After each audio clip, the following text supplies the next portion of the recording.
and telling me that Alex hasn't been around for a few months.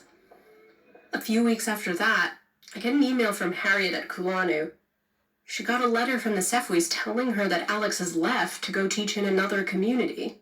Turns out, it's the one in Accra, the one he was telling me about.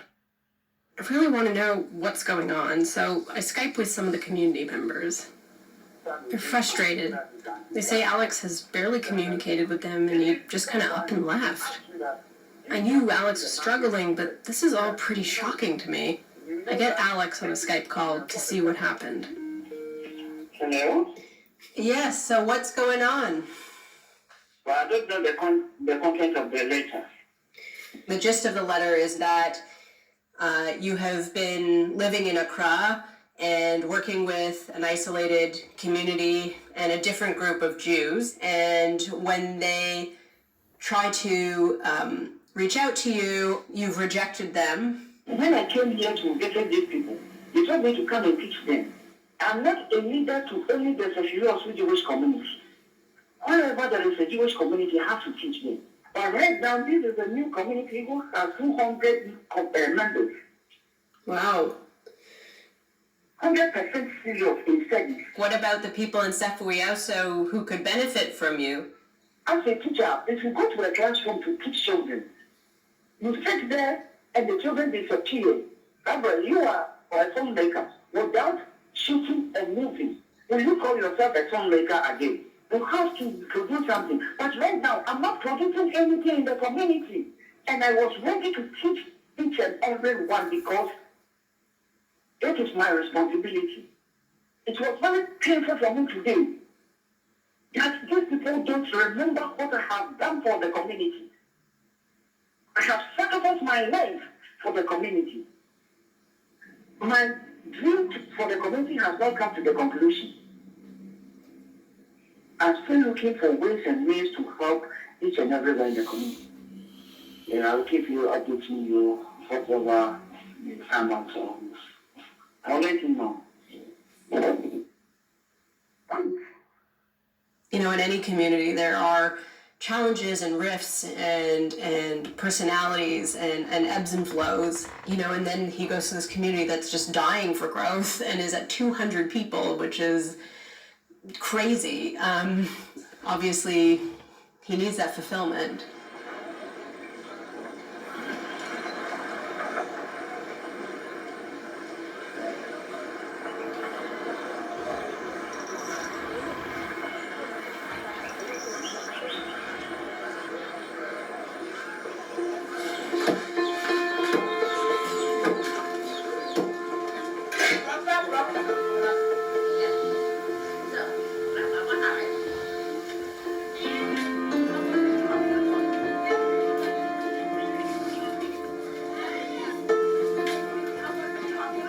There's always somebody prophesying that we're about to disappear, right? There's actually a historian who referred to us as the ever-disappearing people. And it's not what I see. I see people who are engaged. I see people who find meaning and value in this and want to carry it forward.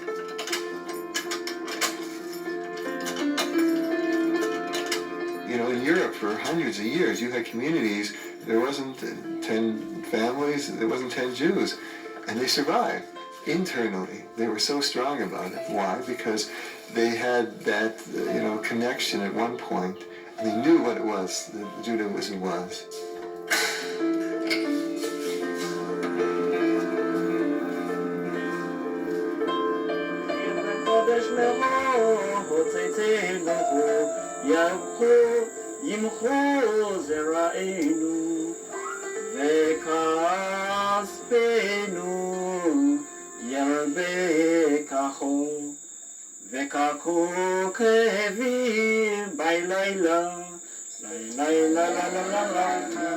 I got an update from the community.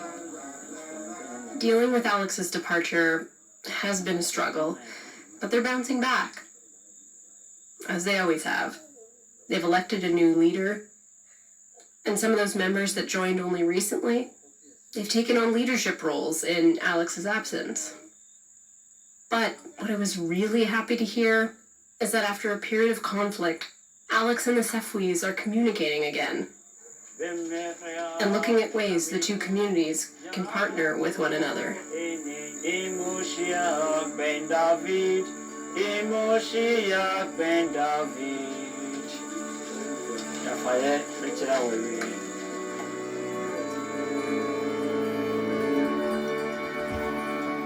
So you know those people looking for meaning in their lives, so they get up and travel to a foreign place, and then spend all their time with the people that remind them of themselves? I'm Gabrielle, one of those people. My Judaism connected me to the Sefwis, but the Sefwis also led me to connect with my Judaism. I don't know yet what that will mean for me in my day-to-day life, but I have a feeling that it starts with not just being Jewish, but doing Jewish.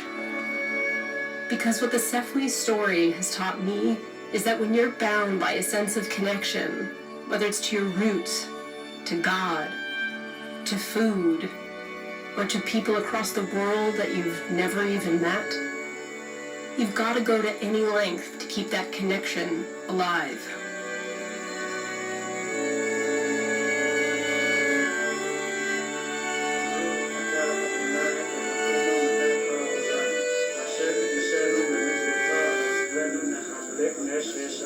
Amen.